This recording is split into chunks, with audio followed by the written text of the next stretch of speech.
Let's do my makeup using these two products. So, ito yung ginagamit ko ngayon. Well, actually, I'm using this every day. So, this one guys is contour.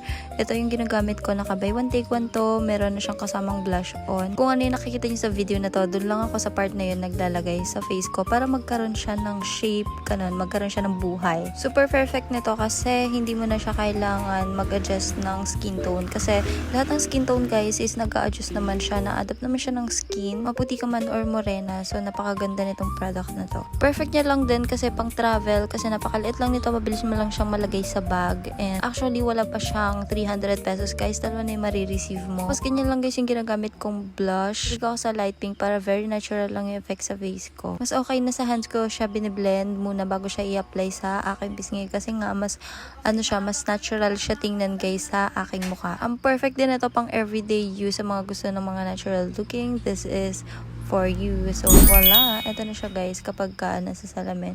And back cam guys yung gamit ko din. Thank you so much. Mwah!